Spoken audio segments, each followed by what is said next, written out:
Ê, về thôi. Cái đây. Nói chung nhái giỏi. Thành quả. Có khen. Còn khen ngoài ấy. Để xuống bắt nhé. Thôi. Bắt nữa. Bắt bao giờ về nhà được. Bố em trời. Anh ngồi xuống giữa. Dậy, anh ngồi xuống giữa. Đấy, ngồi hắn đi xuống đấy. Nè. Trên kia. Ê. Trên kia chưa?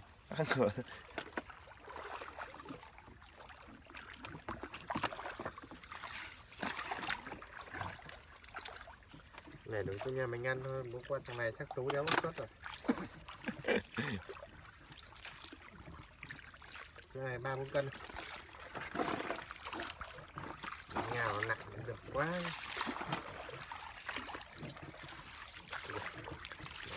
Giả soát những thành phần chết sống này.